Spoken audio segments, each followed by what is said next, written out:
I need to do here for this mic? Here we go. Good morning, everybody. Thank you to the College of San Mateo in the district.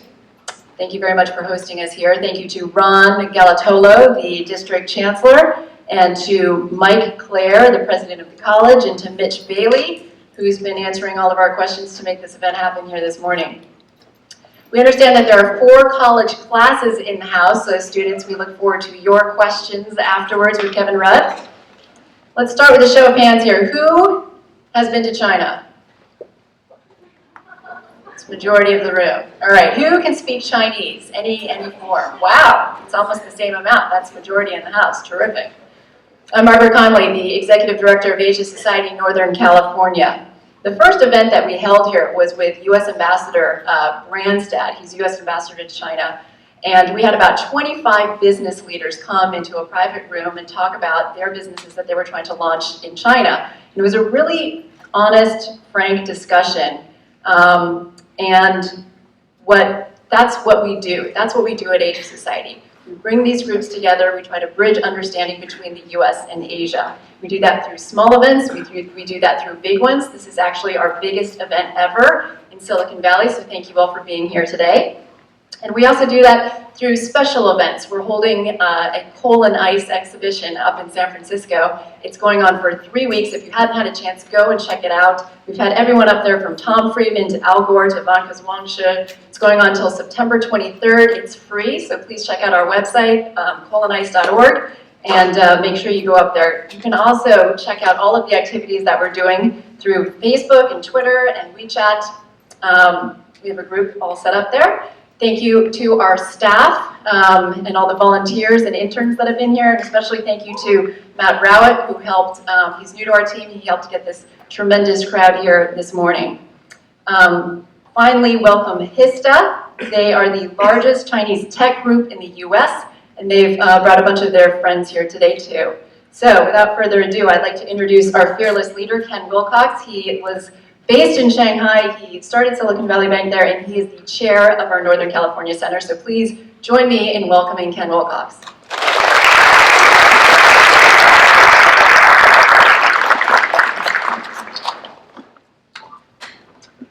Well, thank you all for coming.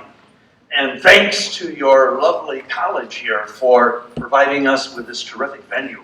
I'm so impressed with the physical plant here at the College of San Mateo. It's amazing.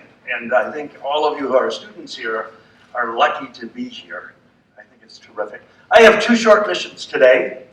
First, I just want to encourage all of you to join the Asia Society. If you want to better understand Asia, or on the other hand, if you're Asian and want to better understand U.S. attitudes toward Asia, please join the Asia Society. That's our mission. And my other goal today here is to introduce our fabulous speaker, Kevin Rudd. And I think all of you know Kevin Rudd was the Prime Minister of Australia up until relatively recently. I'm going to give you just a little flavor of his background so you have a better backdrop against which to hear his speech. He graduated from the Australian National University with a major in Chinese studies, and he's fluent in Mandarin. He's, I think, the only significant Western leader in recent times to be fluent in Mandarin. In 1998, he was elected to the House of Representatives in Australia. In 2006, he became the leader of the Labour Party. And under his leadership, in 2007, the Labour Party overtook the incumbent coalition, making him Prime Minister of Australia, 2007. So just a little word on some of the things that were accomplished under his administration. Australia signed the Kyoto Protocol. He delivered an apology to the Indigenous Australians for stolen generations. The national broadband network was put in place. He was a leader of the digital education revolution in Australia. He withdrew the Australian forces from Iraq. He provided, and the wisdom, I should say, to provide great economic stimulus in Australia in the wake of the 2008-2009 worldwide economic catastrophe. And he supported same-sex marriage. I mention all these to give you a sense of how progressive Kevin Rudd was in his role as Prime Minister. So today, he's a senior fellow at the JFK School of Government at Harvard. He's a distinguished fellow at the Paulson Institute in Chicago. And finally, and from our point of view, most importantly, he's the president of what we call ASPI, the Asia Society Policy Institute in New York City. So with that, Kevin.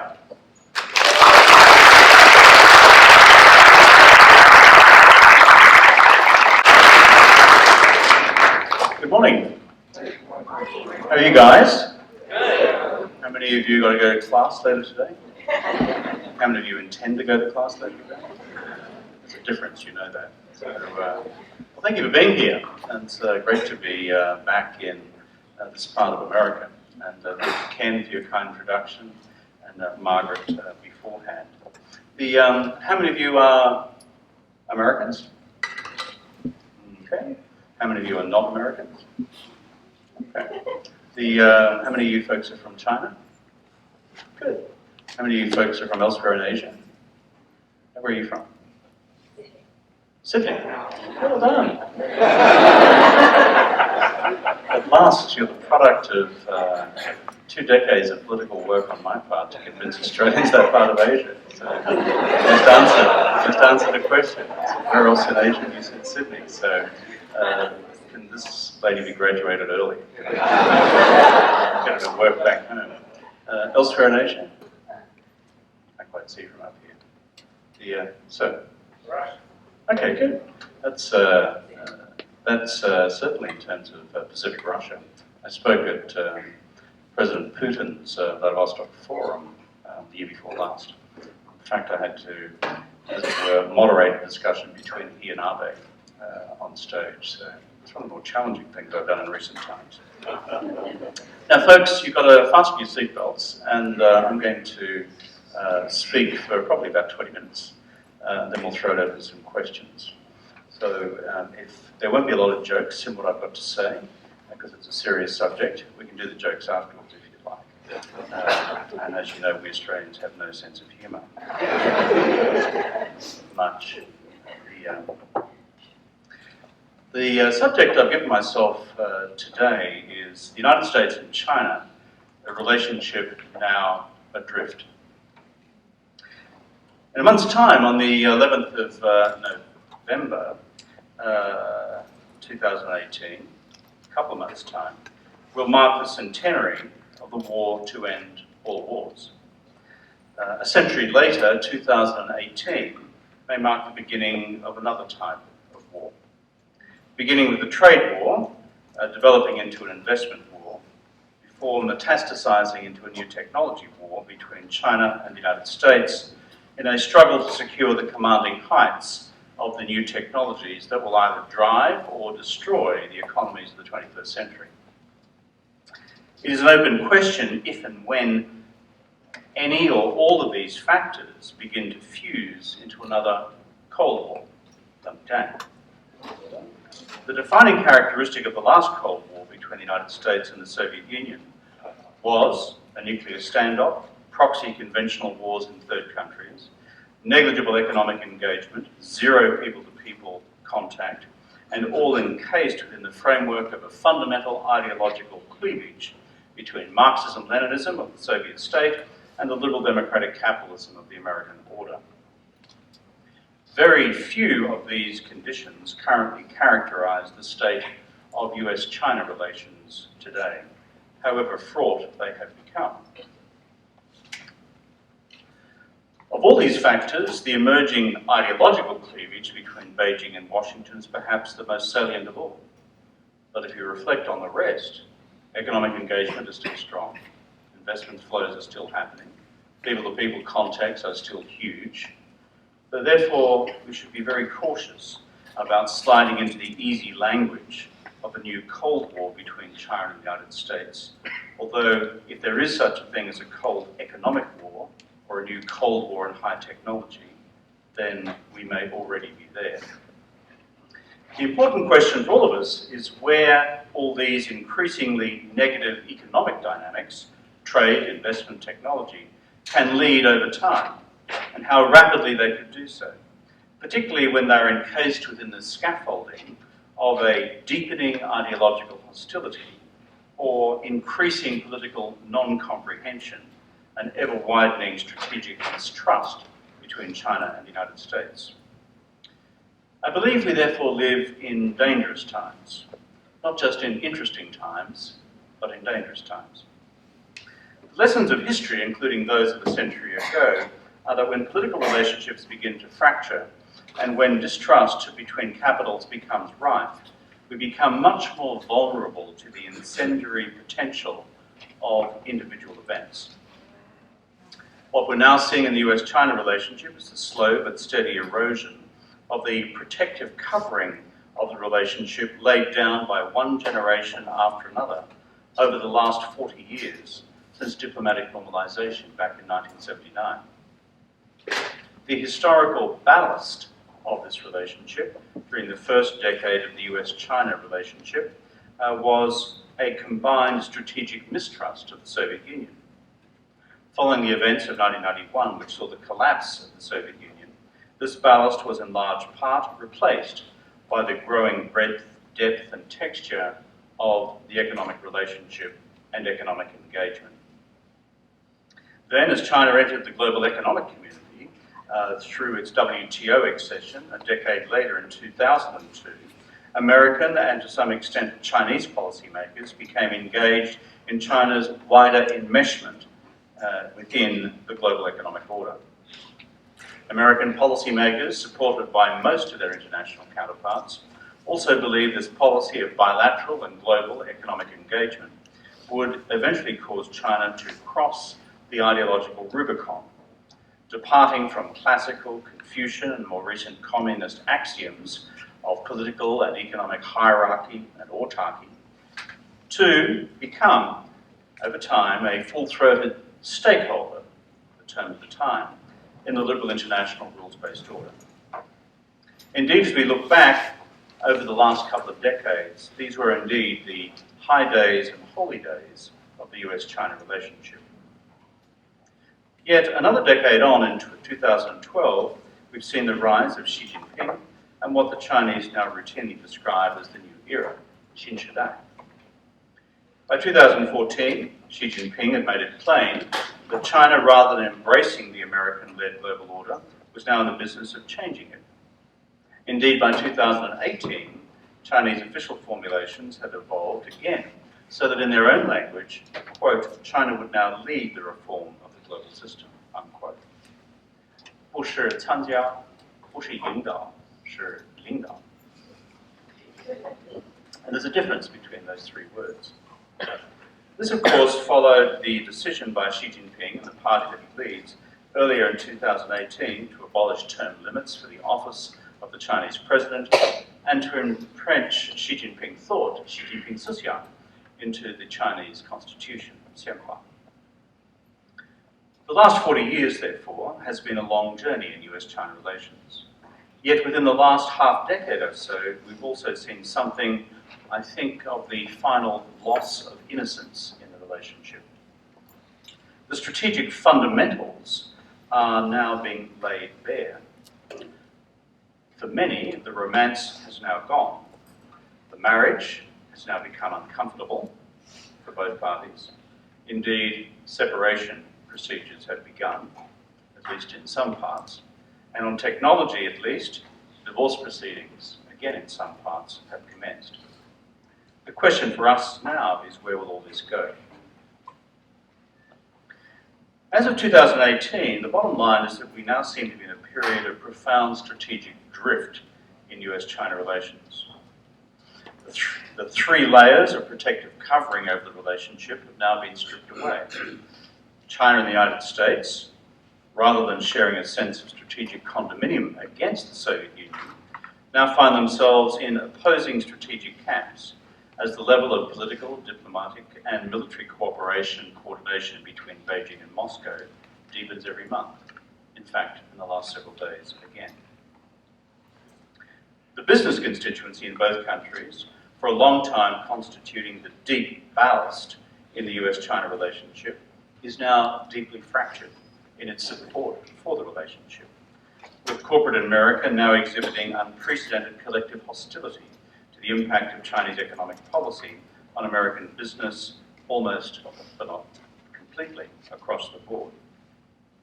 And while China and the United States may still choose to cooperate across elements of the G20 agenda, we are well past the halcyon days of 2009, which I recall, when American, Chinese, European and Australian policymakers were as one in staring down the global financial crisis and steering the global economy back to full recovery.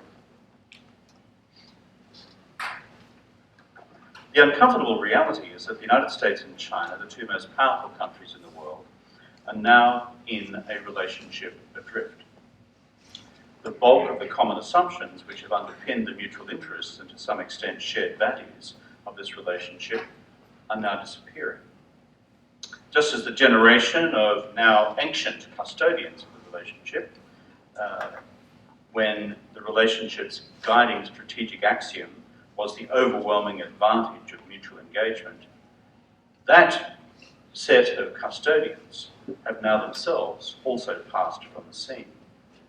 So much so that the relationship now critically lacks a common strategic purpose and therefore lacks a common strategic narrative.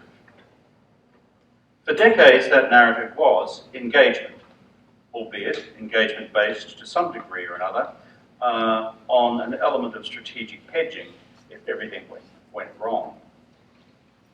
We have now landed in a new age of strategic competition, albeit competition conditional on one level or another of cooperation on particular issues of the day. And I fear we now find ourselves well on the pathway to some form or another of strategic confrontation, as each side competes for ascendancy in what is now increasingly seen on both sides as a zero-sum game. It's a relationship, therefore, which no longer has anybody at the rudder. As a result, strategic drift has set in. And once strategic drift sets in, and once the traditional ballast of the relationship has been cast overboard, it's far easier to be taken by the tide and buffeted by events. So how did all this come about? At times like these, there's a tendency to point the finger and identify who is to blame for this particular state of the relationship. Shindy. It's you. Americans will point to a number of factors. They'll point to the new nationalism under Xi Jinping, China's mercantilist strategy, such as Made in China 2025, China's use of the Belt and Road Initiative to effectively rewrite a number of the rules of the liberal international rules-based order in a profoundly illiberal direction, China's increasing military collaboration with the Russian Federation, as well as Chinese land reclamation activity in the South China Sea, as all representing departures from the status quo. China will do the reverse. China will point to continued daily US provocation through US reconnaissance flights across the Chinese coast, President Trump's unilateral declaration of an anti-Chinese trade war, and more broadly, the US assaults on the global free trading system, including the WTO, together with the unfolding technology war symbolized by US decisions to freeze out Huawei from the future 5G network in the United States. While finger-pointing may be emotionally satisfying for certain of the belligerents, unfortunately, my experience is it gets you nowhere. My argument, by contrast, is simple. The current state of the US-China relationship is a structural phenomenon. It has become the way it's become for structural reasons. And therefore, we must look at a structural response for how we shape this relationship in the future. From the American perspective, the current state of the relationship has arisen because China is now of sufficient economic, military and technological mass that it does represent a structural challenge to long-term American dominance of the global and regional order. This is reinforced by the fact that these countries, China and the United States, represent radically different political, cultural and ideological systems. Furthermore, the national political leaderships of both countries, albeit through radically different processes, have now reached similar conclusions about one another. Whereas at one time, the idea of China representing a structural challenge to the US-led order was the subject of animated debate and discussion among academics, think tanks, and policy planners.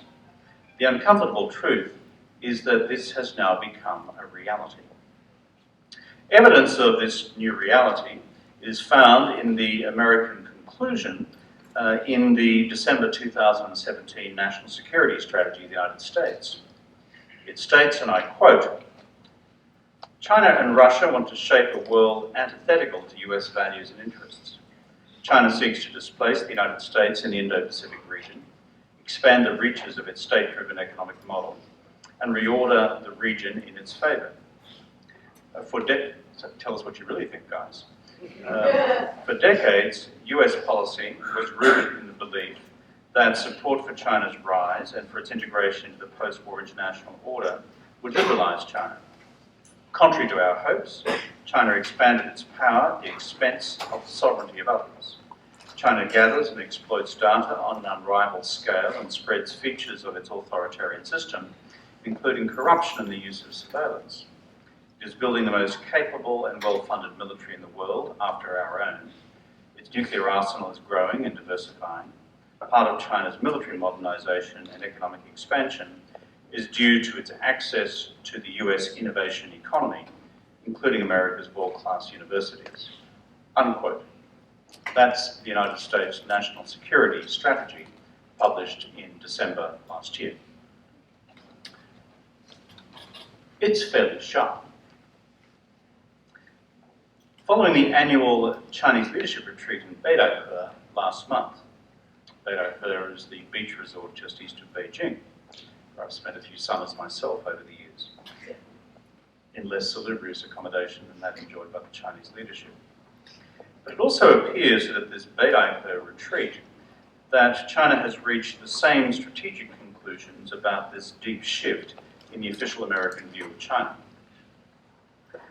In an authoritative editorial published in late August, it's the end of last month, by Luo Guoqiang in the People's Daily, it stated that, and I quote, "In order to maintain its world hegemony, the United States has been guarding against any possible catch-up. In the past, the Soviet Union and Japan had been hampered by the United States. But with the rapid development of China's economy and China's increasing comprehensive national power, the US has fully turned its consciousness and sentiment towards China, redefining Sino-US relations, defining China as a long-term strategic competitor of the United States. Therefore, the trade war is not only a means for the US to obtain more economic benefits, but also an important means for the US to contain China." This again is sharp. It's for these reasons that I argue that 2018 has become a strategic turning point in the US-China relationship. Both sides now see each other as strategic competitors across most policy domains. So in this new environment, what are the defining rules for future engagement between the two countries? The open question for us all is, what are the prospects of strategic competition remaining peaceful for the medium to long term? Or are we now on a slippery slope where strategic competitors soon become strategic adversaries, and where step by step we slide into a cold war with the ever-present danger that one day this might erupt into a hot war? These are deeply sobering thoughts which should give us all collective pause.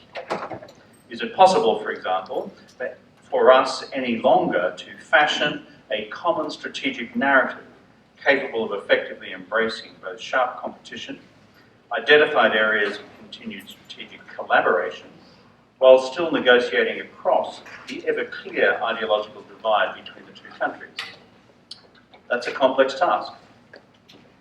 Or are we now in a brave new world where the new rules of the game have yet to be determined at all? One in which rules, to the extent that they exist, will be shaped by exclusively national strategies, rubbing up against each other, at times colliding with each other, until some new great power modus vivendi is found, or not found. This is the question which many of us who care about the future of this relationship, and who see themselves as friends of both countries, as I do, are trying to think our way through. It's become the single hardest question of international relations today.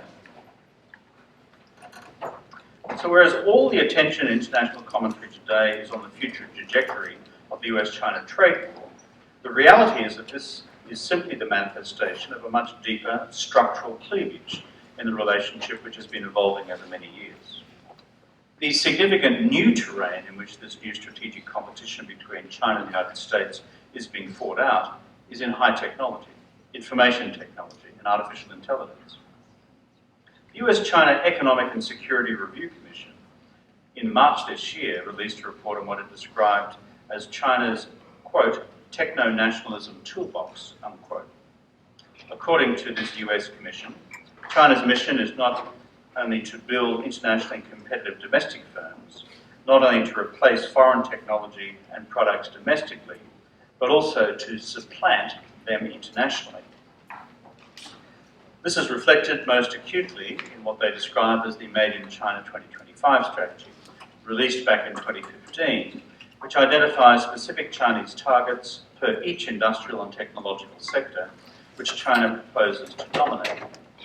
According to the Commission, China is doing so through 10 specific policy strategies. Number one, localization targets. For example, China 2025, saying that the achievement of 70% of the industrial robot market domestically by 2025 by Chinese suppliers is now national strategy. Two, state funding for industry development. For example, large-scale subsidies for solar and for robotics. Three, dedicated government R&D funding, which in total in China now has reached 75% of total US R&D outlays, public and private, as of 2015. Four, government procurement, for example, mandating central government purchases of Chinese automobile brands. Five, new China-directed technology standards, for example, through the PBOC, the People's Bank of China, announcing new technical encryption standards for credit cards, which are incompatible with the existing international standards and only used by state-owned cards such as UnionPay, but not shared by either Visa or MasterCard. Six, regulatory thresholds, for example, requiring the formation of joint ventures as a precondition for market entry into China. Seven, foreign investment restrictions and import guidance, for example, through its catalogue on guiding foreign investment and its catalogue on encouraged imported technology products, which identify industry sectors as either being encouraged, permitted, or restricted. Eight, the state-driven acquisition of foreign talent, for example, through state-funded projects such as the 1,000 Talents program or Project 111, which specifically targets some 5,000 foreign scientists from the world's top 100 universities and research institutes, with incentive packages in excess of what can be had on the normal academic market.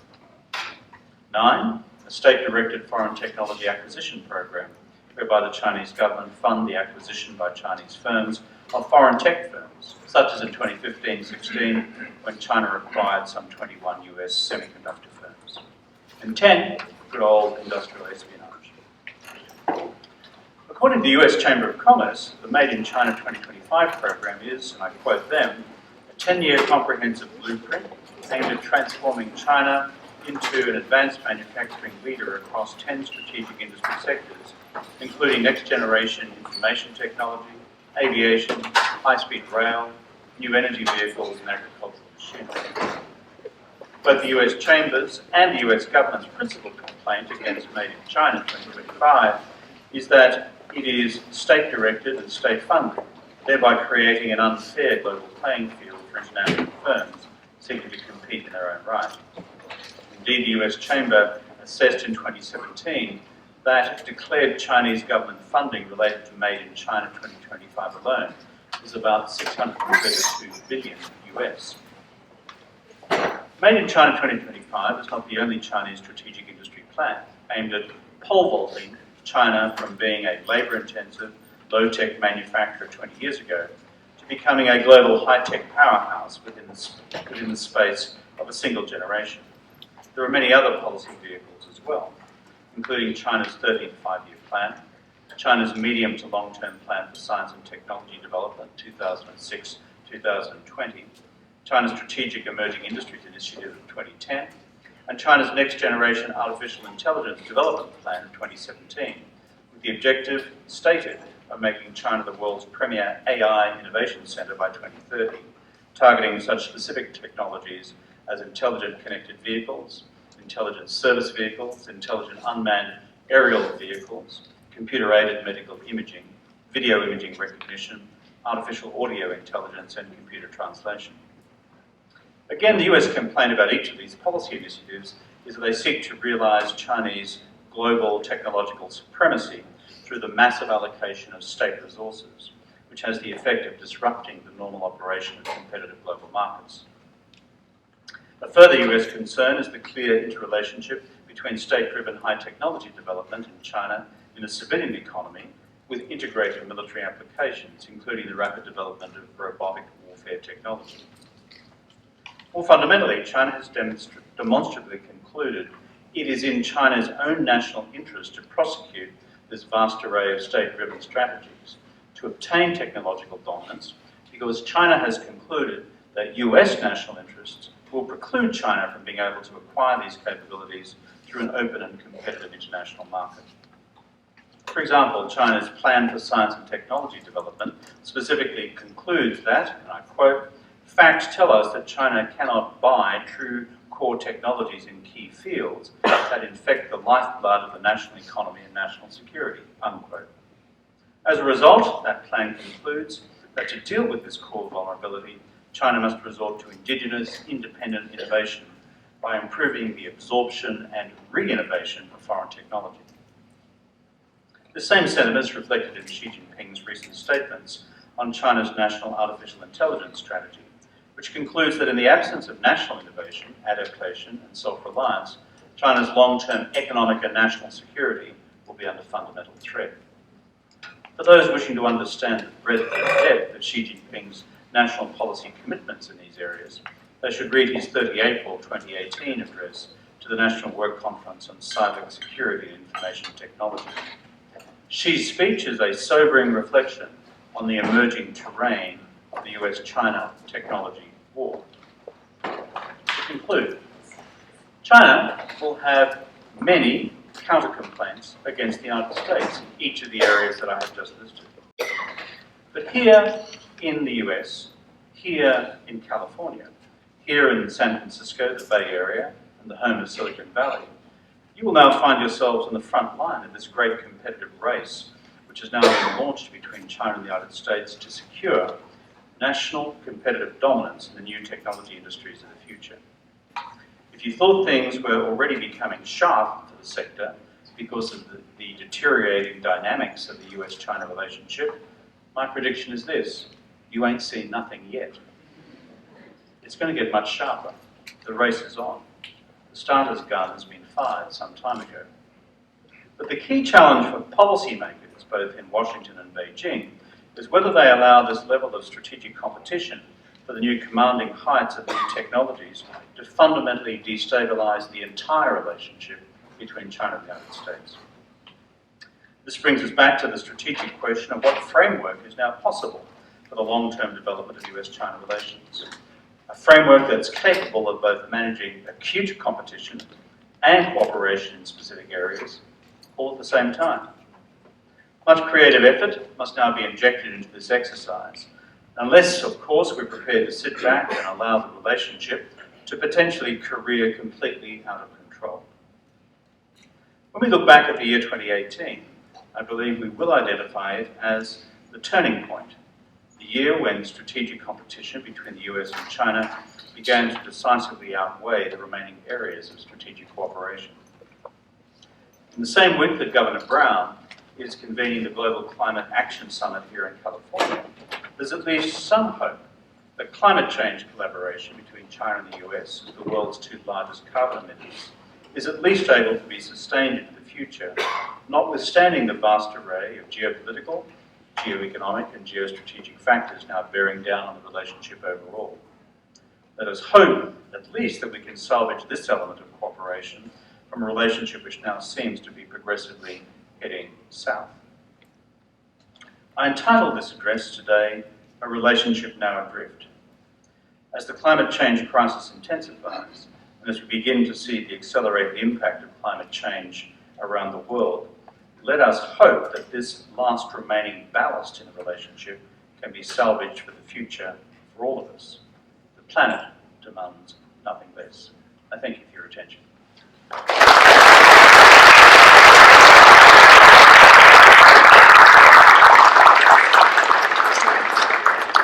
Now, folks, I gather we've got about 20 minutes or so for questions. So I'm not quite sure how it's going to work. I presume someone's got a microphone somewhere. This is tall guy over there. So he works with us at the Asian Society. So if you have a question, please stick your hand up and I will choose. If you look as though your question is going to be too sharp and difficult, I will avoid you. He looks much more friendly. Over to you, sir. Sir, with reference to the common strategic narrative, and especially in light of the recent trend where China and Russia are warming up to each other, as per their joint military exercises that are pending.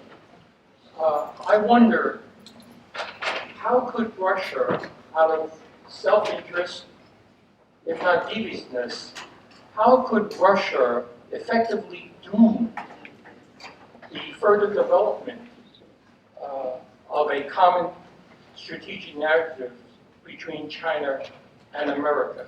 Not only doom its development, but maybe ensure it will never bear fruit. What is Russia's role? What do they have to do if they want to limit or make worse the relationship between China and America? A few comments about Russia. I'm not a Russia expert, but I've been to Moscow now many times since leaving office to look at this central question of the Russia-China relationship and how it affects the strategic triangle with the United States. Of course, the Russian perception is important in this. The question which we're confronted with is, to what extent was Russia probably embraced by the collective West in the events prior to Ukraine to preserve, as it were, Russian broader strategic engagement with the European Union, NATO, and the United States. I wasn't there as a participant. I'm not about to criticize anybody. But certainly if you look at President Putin's public conclusions, by the time we get to the end of 2013, his conclusion was that the United States was increasingly turning its back on a period of engagement with the Russian Federation going back to the days of 1991. It's a more complex picture than that, but that's the description of Putin's conclusion. Next point in the chronology is, of course, in March of 2014, Russia invades Crimea in the Ukraine. What follows? Automatic US-led Western sanctions against Russia. China and the Security Council abstains on the critical vote. But as a result, from a Russian perspective, they concluded that they had nowhere else to turn but to rapidly deepen their strategic relationship with China for financial reasons, broader economic trade and investment reasons, and also, despite historical sensitivities, for military reasons as well, and certainly for reasons of wider diplomatic collaboration. You roll the clock on about another 4 years from the events of March of 14 to the present, and you see that that trajectory has become sharper again. It's not just the military exercises in eastern Siberia that are underway at the moment, but there have been much more extensive naval exercises, not just in the Pacific, but also in the Mediterranean and even in the Baltic, between the Chinese People's Liberation Army Navy plan and the Russian fleet. And so this is headed in a direction which has got much more of a sense and reality of strategic condominium. The Chinese leadership repeatedly says we in China do not have allies, and Russia will not be our ally. Tongma, Jiema. But if you look at the externalities of the behaviour, it becomes much closer. So the question of what happens in the future of the triangular relationship, it begins, in my judgment, with does Russia have any prospect of normalising its relationship with the United States and with the countries of Europe more broadly? Under this administration, I would suggest in Washington that that is not possible for a range of reasons which you Americans are more familiar with than I am. It's to do with the Russia investigation led by Mueller et al. But as a matter of strategic reality, the core dynamic here is Russia's own deep national interests.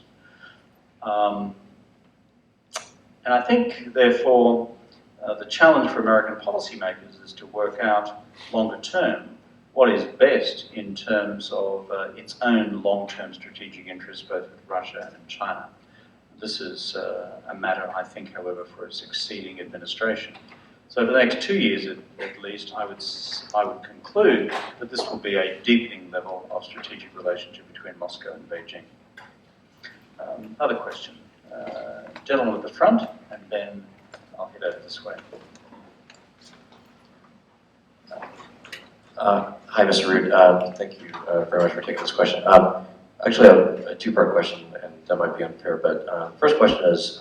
We Australians have short-term memory loss. I'm sorry. I'll keep it short. I'll keep it real short. First question is, as a business person, as these two countries, the U.S. and China, work out this new strategic framework, what should we do? A lot of us are sitting on a lot of capital, interested in being deployed in each other's respective markets, and we feel somewhat hand-tied. Caught in the crossfire. Yeah. And then secondly, what did the adjacent countries, respective partners of each country, the U.S. and China, do in the meantime as well? My advice, for what it's worth, for both corporates and for institutions like universities, is to which is you simply maintain the status quo, sustain your business operations, sustain your institutional contacts. And I say that from a public policy perspective, which is this relationship is becoming so brittle that it needs what remaining ballast it has at the commercial level and frankly at the universities level as well. And it may be that the two administrations in Beijing and Washington can arrive at a new modus vivendi between them. My prediction is that sooner or later there will be a resolution of the trade war. There's not going to be left to go on forever. We've seen the statements this morning about Mnuchin's possible next round of meetings with Liu He. Well, that's good. Sooner or later that will produce a result. My prediction is it won't produce any result until after the midterms rather than before. But sooner or later there will be some stabilisation of the terms of economic engagement. It is in neither country's interest for this to simply continue forever, particularly when Chinese countermeasures begin to hit home in the United States, not just through retaliatory tariffs, but through other actions which lie within China's own, shall I say, global economic arsenal. For example, if China was being hard line about this, they could begin imposing a tariff or sub-tariff on any American component of a finished product which ends up landing on inside the Chinese market, and give notice to global suppliers that if you're producing a widget, 1/10 of which is American sourced, we're going to give you 12 months to alternatively source that widget from another supplier.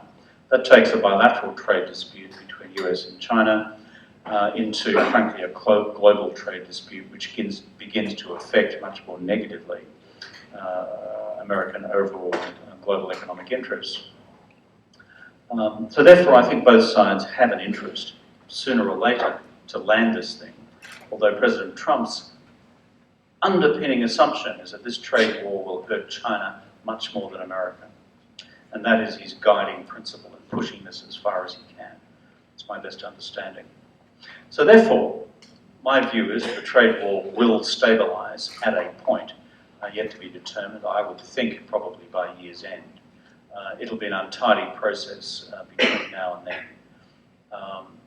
And then, as a result of that, we may see some restabilisation of the terms of economic engagement.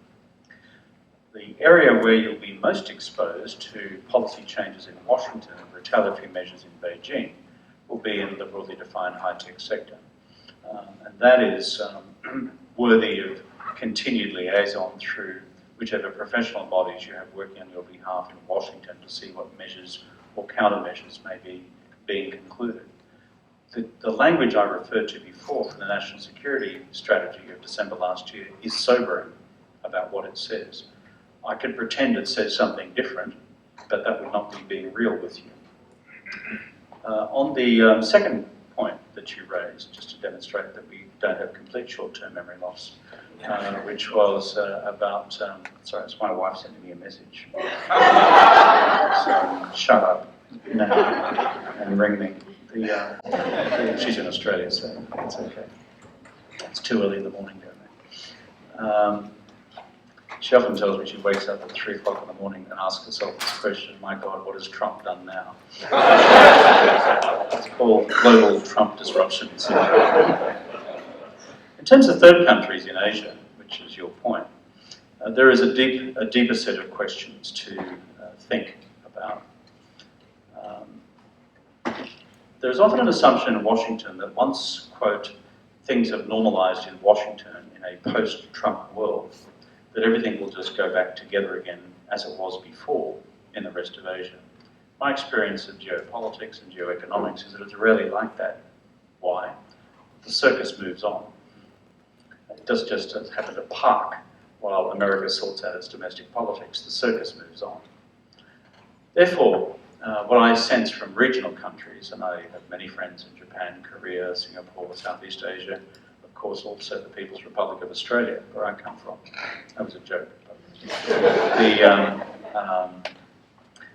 Is that people are taking a long, hard look about whether this current American experiment in, let's call it nativism, nationalism, and protectionism under the Trump administration is a short-term or a long-term phenomenon which postdates the Trump presidency. Therefore, from the region's perspective, the jury is out as to whether things can return to normal in the future. What does that result in? A degree of regional hedging on the part of a number of countries as they begin to anticipate the possibility of a more China-dominated East Asian hemisphere. And I think if you are dealing with the ASEANs, for example, which represents 750 million people in Southeast Asia, that represents some of the centre of gravity of their own thinking. And I'm conscious of gender balance. Young woman here. Not just because I got a message from my wife. I was wondering what role you think India will play in the changing U.S.-China relationship? I think the real question for India is as follows. 10 years ago, the debate in the international community was the world will change because of the rise of India and the rise of China. That debate has now stopped, in part because India has been domestically preoccupied. Its economic reform program, while against its own historical standards has been faster than normal, has certainly not been fast enough to begin to bridge the economic gap between India and China. And in fact, that gap has either remained static or increased in China's favour. That's just a reality. Secondly, it really will depend on Modi post-election, assuming he's returned, and I assume he will be, as to whether he will embrace more fundamental market-based reforms to liberalise the Indian economy. Those of us who are familiar with India, and I like the place, I go there a lot, and I have stacks of Indian friends. I'm in Delhi in a few weeks' time. The internal resistances to liberal market reforms within the domestic Indian economy are ferocious, as the interest groups line up to protect their own patch of the protected domestic economy. Now, if Modi has the political chutzpah, to mix my linguistic metaphors completely, to crack that nut, and you see a much more radical approach to Indian economic development for the next 5 years, combined with India's still considerable population growth, then India becomes a much bigger factor. But what I've noticed in the meantime is that as a result of Xi Jinping's and Modi's summit in Wuhan only a few months ago, is that in fact India, like Japan, is now seeking to take the temperature down in their bilateral relationships with Beijing, not up, because both India and Japan are uncertain about the future trajectory of the United States. Another question. A young man here, if that's okay. The chap with his iPad open and looking intense. No, actually, there's a chap in front. And then I'll go back to you, sir, given you totally stole the mic. I have another question about Donald Trump and Taiwan. How do you see Taiwan's role in today's U.S.-Sino relationship, and is Donald Trump necessary to take strong measures to protect Taiwan? The answer to that is I don't know. If you look at PRC policy towards Taiwan, it's become increasingly sharp. We see this in terms of the pressure put on Taiwan's remaining diplomatic partners around the world. Taiwan's lost, I think, 3 diplomatic relationships in the last 12 months. I think they're down to about 18 remaining out of the 192 member states of the United Nations.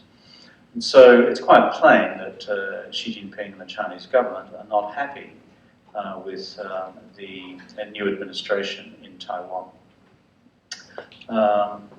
under Tsai Ing-wen. Secondly, what will be American posture under this administration towards any crisis in the Taiwan Straits?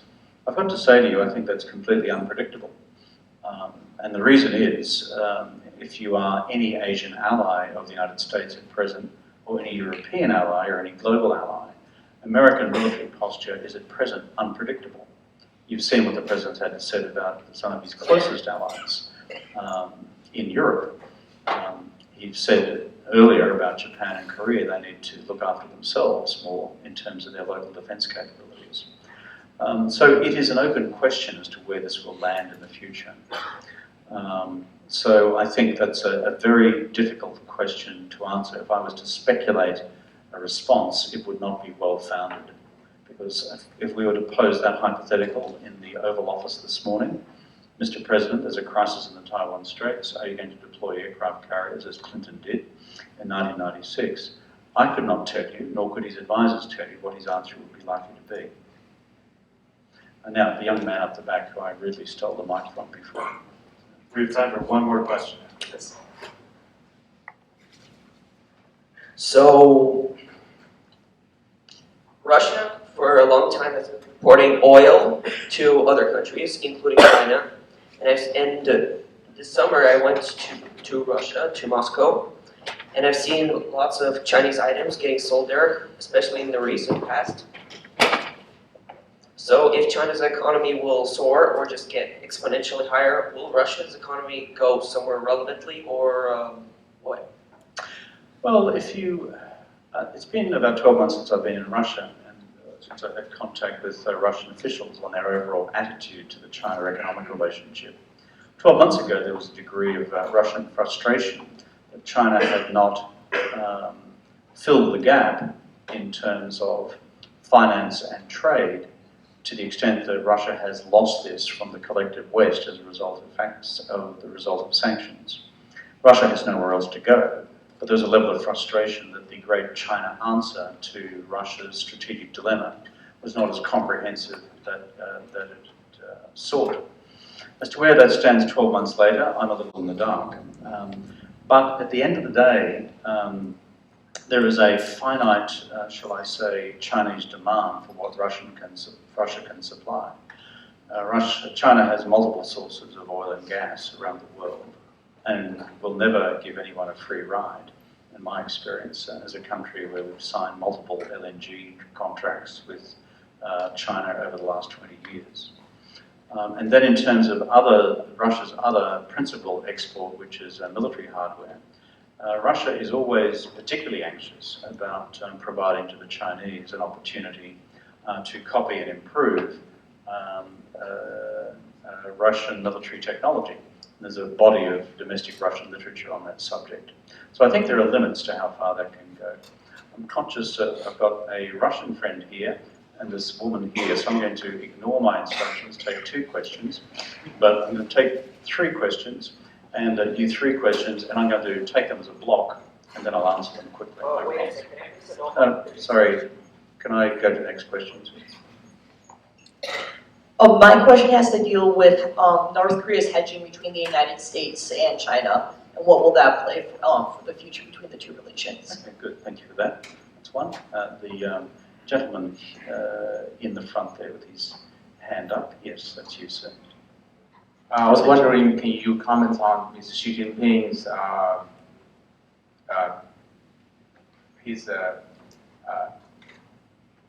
ability to control the domestic issues within China? Do you see what kind of urgent issues is happening inside China?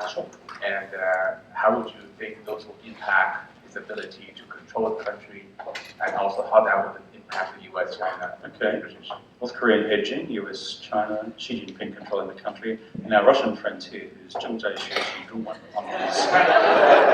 on his T-shirt. Very nice T-shirt. Thank you. Yeah.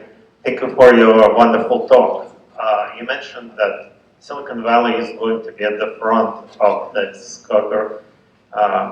competition between China and US.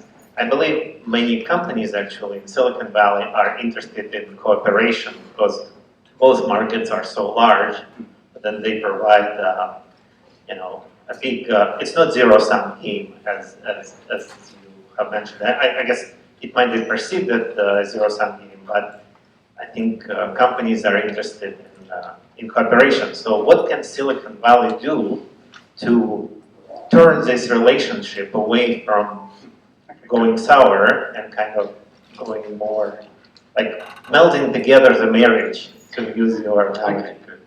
Okay, let's do some marriage counselling. So I'll start with marriage counselling, go to Shidara or Ni, and Xi's domestic stuff, and finish on the hacking question in North Korea. On marriage counselling and on the question of Silicon Valley and high technology, my simple point number 1, I know the technology players to some extent in both countries. They want this relationship, by and large, to continue. They know where the frustrations are. They know where the anxieties are on both sides. And they have both positive and negative corporate experiences. And that's just kind of life. That's corporate reality. But in the domestic body politic in the United States, the narrative which is now dominant in Washington is this. All such IT cooperative projects between China and the United States, either through corporates or through universities, ends in a strategic win for China and a strategic loss for the United States. So as I said to a friend as we walked over here to this gathering just before, I think there is a very useful exercise to come up with the 10 case studies about where this cooperation has produced huge positive net gain for an American corporation and for an American academic institution, because that narrative has been lost in Washington altogether. Now to Xi Jinping's domestic politics. Xi Jinping is a formidable politician. I first met him in 2010. Actually, I first met him in 1986 when he was Vice Mayor of Xiamen. But he can't remember me from that, but I can remember him. I was a outdoor Shiguan, the Xiaohuoji, and a little bag carrier from the Australian Embassy. But he's a formidable politician. His domestic political management craft is quite extraordinary. When he first came to power in 2012, I wrote in Foreign Affairs that this guy would be China's most powerful leader since Deng. I may have got that wrong. He may be the most powerful leader since Mao. History will tell. But his systematic removal of his political opponents from the Chinese political system over the subsequent 5 years through the agency of the anti-corruption campaign, starting with Bo Xilai and then moving through the rest, and Zhou Yongkang, Deng Deng, has been formidable. And so when you ask yourself the question, where is the organized dissent within the Chinese system against Xi Jinping, I find it hard to come up with a name. I find it hard to come up with institutional reflection of that. That's not to say that there's not disquiet in the Chinese system about a range of things. There are, but there is no organized dissent. For those who followed the commentary going into the Beidou meetings this August, it was assumed that Xi Jinping would come under large-scale attack or overreach in the US economic relationship for having allowed the trade war to have escalated, etc. There was some, I believe, criticism of Xi Jinping at Beidou, but if you look for any shift in his public appearances, his public language, or his policy direction in the now 2 weeks, 3 weeks since the Beidou meetings, there has been zero change. What I see is Xi Jinping doubling down. So my assumption is that, yes, there are grumblings. There are grumblings about a range of different things within China, from private entrepreneurs feeling the restrictions on their own domestic market operations, from people concerned domestically about social credit scores, for a range of other factors also from the Laobaixing, including Wu Ran. But on his core political power and ability to manage, I do not see evidence that his power has weakened. I see it as having been sustained. And finally, on our good friends in North Korea, or should I say Donald Trump's new bestie, Kim Jong-un. If you don't have many other besties, I suppose you take what's left. But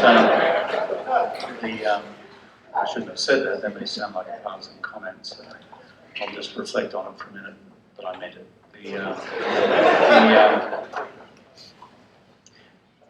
I think Kim Jong-un can't believe his luck. That, like, he's been kissed on the derriere by a rainbow. It's an Australian expression, which is, you've done it pretty well.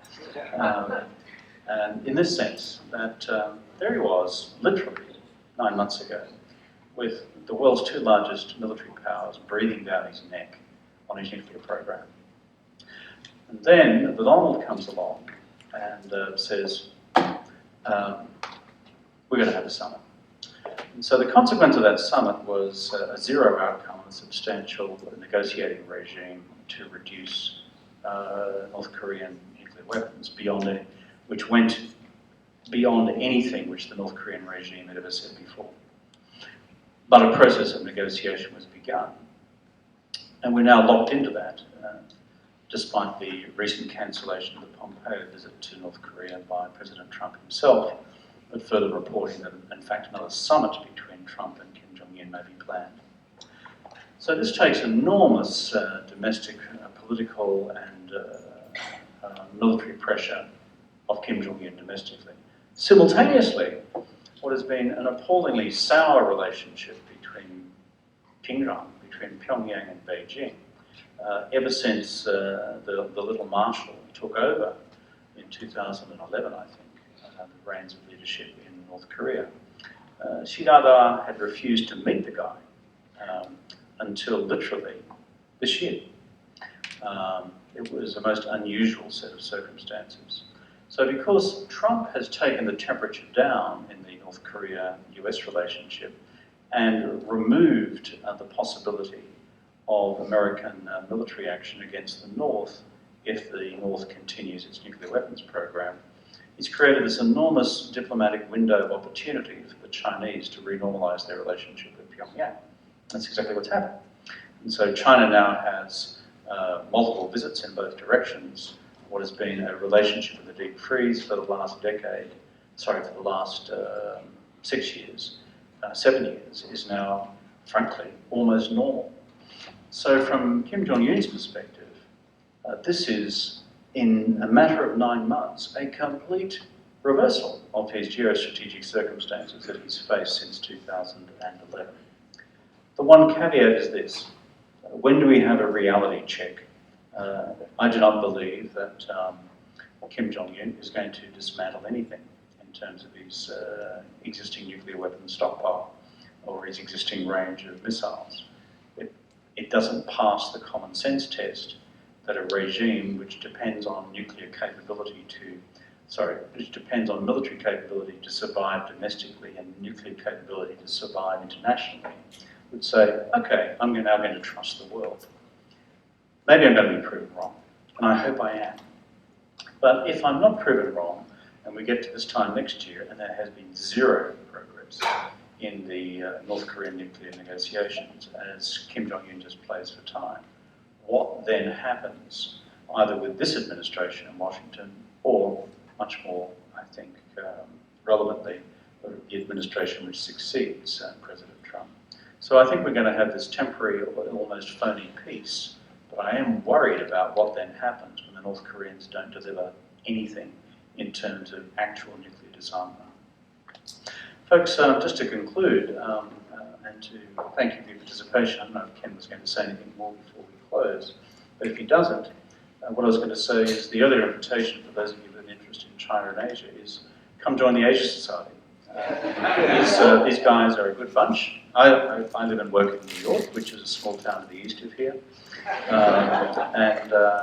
But we're a network of 5 offices in the United States, 7 offices around the world, including most of East Asia and India.